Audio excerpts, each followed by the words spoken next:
Hello hi guys, welcome back our YouTube channel. I'm crazy girl. Guys, ఈరోజు blog వచ్చేసి tomato rice అనమాట. ముందుగా మనం ఆనియన్స్ని వాష్ చేసుకోవాలి. వాష్ చేసిన తర్వాత ఇలా అయితే కట్ చేసుకోవాలి. పొడవుగా కూడా కట్ చేసుకోవచ్చు. నేనైతే ఇలా కట్ చేసుకుంటున్నాను అనమాట. ఆనియన్స్ అయితే ఇన్నేం అవసరం లేదు. నేను ఆలూ కర్రీ కోసం ఇలా కొన్ని కట్ చేసుకుంటున్నాను. ఆనియన్స్ని అయితే ఇలా కట్ చేశాను అనమాట. నెక్స్ట్ వచ్చేసి పచ్చిమిర్చి అనమాట. పచ్చిమిర్చి అయితే నేను కట్ చేస్తున్నాను.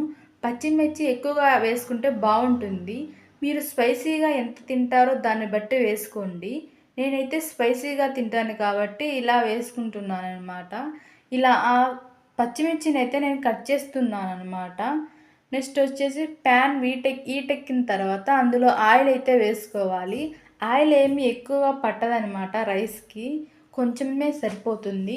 అందులో పోపు దినుసులు అయితే వేసుకున్నాను అనమాట. నెక్స్ట్ ఇవి అటు ఇటు తిప్పుతున్నాను అనమాట. కలిపెట్టుకోవాలి కొంచెం ఫ్రై అయ్యేంత వరకు. నెక్స్ట్ వచ్చేసి ఇందులో సన్నగా తరిగిన ఆనియన్స్, సన్నగా తరిగిన పచ్చిమిర్చి ఇందాక కట్ చేసుకున్నాం కదా, అవైతే వేసుకొని ఫ్రై చేసుకోవాలన్నమాట. ఉల్లిపాయలను మీడియం ఫ్లేవర్లో పెట్టుకొని బాగా వేయించాలన్నమాట. అటు ఇటు కలపెట్టుకుంటూ ఉండాలన్నమాట ఇలా. అలాగే టమాటా రైస్ని ఒక్కొక్కరు ఒక విధంగా చేసుకుంటారనమాట. నేనైతే ఇలా చేసుకుంటున్నాను. ఇలా ఆనియన్స్ని బాగా వేయేంత వరకు మనం తిప్పుతూ అలా ఫ్రై చేసుకోవాలన్నమాట. ఇలా అయితే మనం ఫ్రై చేసుకోవాలి. అలాగే మా పాత వీడియోస్ చూడనట్టయితే వెళ్ళి చూసేయండి. ఇక్కడ ఉల్లిపాయలు బాగా వేగుతూ ఉండగా ఇక్కడ టమోటాలను అయితే ఇలా కట్ చేసుకోవాలి.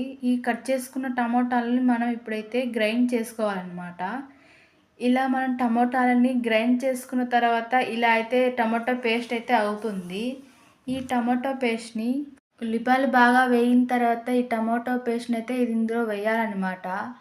ఇలా వేసి మనం అటు ఇటు కలపెట్టుకోవాలన్నమాట. ఇలా కలపెట్టుకుంటూ ఉండాలి. అలాగే మీకు ఎంతమందికి టమాటో రైస్ అంటే ఇష్టమో కామెంట్ సెక్షన్లో కామెంట్ చేసేయండి.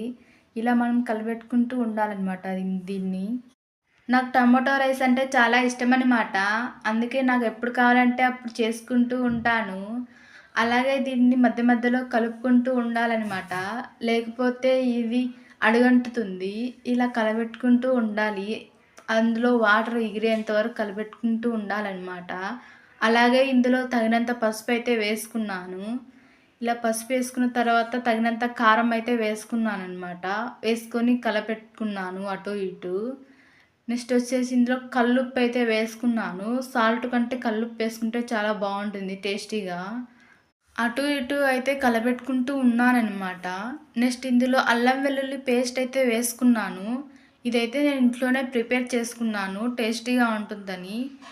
అలాగే నెక్స్ట్ వచ్చేసి ఇంట్లో తయారు చేసి పెట్టుకున్న గరం మసాలాను వేసుకోండి. మీరు బయట గరం మసాలా కూడా వేసుకోవచ్చు, కానీ ఇంట్లో చేస్తున్నంత టేస్ట్ అయితే రాదు కదా. ఇలా మనం కలబెట్టుకుంటూ ఉండాలి. ఇప్పుడు నేను ఇందులో వాటర్ అయితే పోస్తున్నానమాట. ఇందులో మనం రైస్కి ఎంత కావాలో అన్ని వాటర్ అయితే పోసుకోవాలన్నమాట. నేనైతే ఇన్ని పోసుకున్నాను కావలసినన్ని. టమాటో రైస్ని అందరూ ఇష్టపడతారు కదా, అలాగే వెజ్ లవర్స్ కూడా టమాటో రైస్ని ఇష్టపడతారు అనుకుంటా. ఇలా అయితే ఉడుకుతుందనమాట. మాకు వెదర్ అయితే కూల్గా ఉందన్నమాట. అలాగే మాకు రైన్ కూడా పడుతుంది అనమాట. ఇది ఇలా అయితే ఉడుకుతూ ఉందన్నమాట. అలాగే నేను ముందుగానే రైస్ని నానబెట్టుకున్నాను. నాకు కావలసినంత రైస్ని నానబెట్టుకొని ఇందులో ఇప్పుడు వేస్తున్నాను అనమాట. నెక్స్ట్ వచ్చేసి దీన్ని బాగా మిక్స్ చేసుకోవాలన్నమాట. అటు ఇటు కలుపుకోవాలన్నమాట. ఇలా కలుపుకున్న తర్వాత ఇందులో ఉప్పు వేసుకోవాలి. ఇందాక రైస్లోనైతే నేను ఉప్పు వేసుకోలేదు, అందుకే ఇప్పుడైతే నేను ఉప్పు వేస్తున్నాను అనమాట. ఇలా అయితే బాయిల్ అయితే అవుతుంది. మళ్ళీ మంచి సువాసనతో గుమగుమలాడే టమాటో రైస్ రెడీ అన్నమాట. ఇలా అయితే వచ్చిందనమాట. ఈరోజు చాలా టేస్టీగా ఉంటుంది. చూడండి, లంచ్ టైం అనమాట. ఇప్పుడు నేను లంచ్ అయితే చేస్తున్నాను. దీనికి కాంబినేషన్ వచ్చేసి నేను ఆలూ కర్రీ అయితే చేశాను. చూడండి, ఆలూ కర్రీ ఇప్పుడే చేశాను, వేడి వేడిగా ఉంది. Tomato rice aloo curry combination ఎంతమందికి ఇష్టమో కామెంట్ సెక్షన్లో కామెంట్ చేసేయండి. ఇలా వేడివేడిగా తినడం అంటే నాకు చాలా ఇష్టం అనమాట. అందుకే నేను ఇప్పుడైతే తింటున్నాను. అలాగే ఇప్పుడు ఇక్కడ అయితే నేను స్పూన్తో అయితే తింటున్నాను. చూస్తుంటే నోరు ఊరిపోతుందనమాట. ఇలా అయితే నేను తింటున్నాను. చూడండి. టేస్ట్ అయితే చాలా బాగుందనమాట. ఈరోజైతే నాకు బాగా వచ్చింది. సూపర్‌గా ఉంది. Bye bye.